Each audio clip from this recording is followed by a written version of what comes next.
Latest mula sa Malacanang. Let Narciso please come in. Miss Let. Lakay, positibo si Pangulong Ferdinand Marcos Jr. na lalo pang titibay ang kooperasyong pangdepensa ng Pilipinas at Japan. Ginawa ng Pangulo ang pahayag kasabay ng pagbisita ni Japanese Defense Minister Nakatani Gen sa bansa sa harap na rin ng mga hamon sa rehiyon. Ayon kay Pangulong Marcos, ang matagal ng ugnayan ng Maynila at Tokyo ay nagbigay daan sa maraming kasunduan at pagtutulungan sa iba't ibang larangan. Sa panig ni Minister Gen, sinabi nitong malaking developments na ang narating ng Pilipinas at Japan sa larangan ng defense cooperation at security cooperation.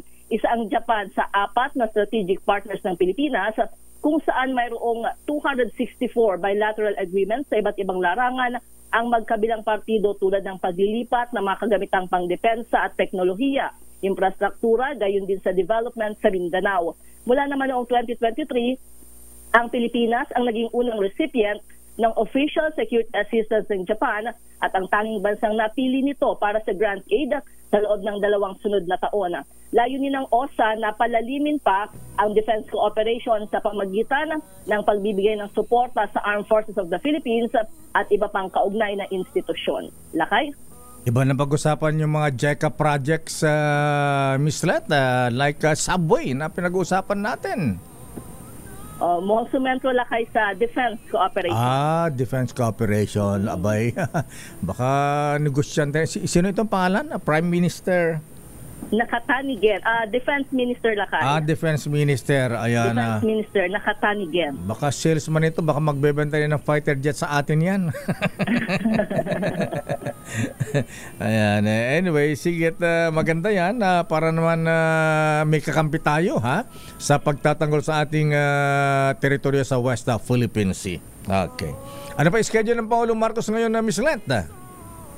Para ngayong araw lakay, mayroong pangungunahan ni Pangulong Marcos ang sectoral meeting sa Malacanang. Okay. O nga pala, Martes, wala bang cabinet meeting ngayong Martes? Sectoral meeting lakay yung tawag nila. Sectoral ang tawag nila. Ayan. Dapat cabinet meeting para lahat cabinet members may mga report. Sa bagay, kanya-kanyang style yan. Oo, tsaka siyempre pag cabinet meeting lakay, kung lahat sila ay nandoon, baka mahaba. So siguro gustong tutukan ni Presidente per sector kung dun sa mga meeting na yan. Meron din namang mga full cabinet meeting, pero kadalasan kapag Martes ay sectoral meeting. Alam mo kaya ko sinasabi yung full cabinet meeting, kaya sabi na ating bubit na cabinet secretary, abay minsan maganda rin yun, pero pangit pagka hindi ka ready. Ayan, wala kang performance. Ayan. Recitation ba yun? Parang recitation. Para bang sa klase. Ayan, pagka nag-recitation pagka wala kang maganda ma-report nakakahiya ka, ganun ba? Ayan, para mag-perform naman ng mga cabinet secretaries natin. So, yun lakay. Sa mga nakaraang cabinet meeting, nangyayari naman yung lakay.